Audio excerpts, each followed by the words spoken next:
Hello, and welcome to Poems You Need, where two poets who believe in the transformative power of language share the poems that sustain and inspire us. Hi, I'm Melissa Studdard, And I'm Kelli Agodon. and today we are discussing poems by Heidi Seaborn from her new book, Tick, Tick, Tick, fun title. And I think we'll realize that's about time. And the poem that I'm reading today is called Wooden Blocks, 1990 to 2002. And I chose this poem because it's very deceptively simple. It's very short, it's a single sentence, an image, and it holds a whole decade of life. Wooden Blocks, 1990 to 2002. My children build a staircase that topples into a valley, that rivers into a sea, that crests over a land, that mounds into a mountain range, that wanders into a desert, that dusts over a city of blocks. The first thing that struck me with this was normally when I'm revising my poems, I always take out the word that because it's such a, harsh sound. But the that is almost like a brick in the poem. And the other brick in the poem I noticed were the verbs that came after that. That topples, that rivers, that crests, that mound, that wanders, that dusks. And I thought that was such a great technique that she used.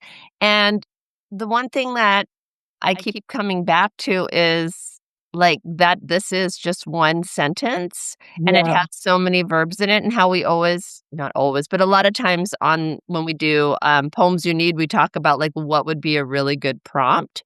yeah, And what I would say is to write a one sentence poem that has reoccurring verbs or two words or like an article and a verb that keep reoccurring throughout your poem, and see what you write and how you write differently. 'Cause I realized reading this, I don't write like this. mm, And I thought, oh, wouldn't that be interesting to see my voice in this form? And it's obviously like a Heidi invented form. It's not like a form, though it is in like a prose poem. right, right. However, the it's an interesting looking prose poem because it is also shaped like a block. Yes. If you typed out the word that and made it really big, it would perfectly fit across this poem like a block. Yeah, it would. Well, and I have a little bit of a longer poem. I'm going to read the first poem in the book. Accidie. I have lived 1,000 days like today, the sluggish sky dragging a finger through clouds. So much silence, each yellow door closing.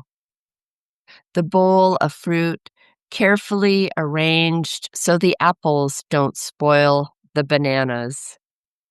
Clean dish rags creased along the oven door like white teeth. I am no longer hungry, am overfed, have fed the orchids ice. When I shift away from the sun, my faith cools. If I stay here long enough, if I long enough. The first couple of times I read the poem, that last sentence, "If I long enough," I read it as incomplete because of the way the previous sentence was, which of course is intentional and brilliant. But you made it so clear in that reading, which is wonderful. And that transition from long enough to the act of longing is really, really beautiful, especially in the context of what this poem is about, which is this kind of spiritual monotony and torpor and sluggishness. And I think that this poem is so interesting in contrast to the other poem that we just talked about because of all the motion and movement that was in that poem. And then here we have this one, which is about like this kind of stasis. And what's wrong is not some huge action or event, it's the lack of it. Right. And I'm so glad that you said that about, like, the sluggishness and that because I had never heard this term, Accidie, so I looked it up, and it's spiritual or mental sloth. It's, lethargy or apathy or and it's even on when I was Googling it, I found, like, the Catholic website had it, as one of the 7 sins. And yet, like, what a beauty in this moment of the clean dish rags creased along the oven door like white teeth, um, the apples carefully, arranged so they don't spoil the bananas, and so it made me really have to think back of, like, is sloth such a sin? Is it okay to be slower? Right, right. And I think I mean, in this poem, it feels so much about everything being overly managed and, just the lack of desire or longing that exists in this poem. I mean, she is overfed. Even Mhm. the flowers have just been fed and are transitioning into this iciness.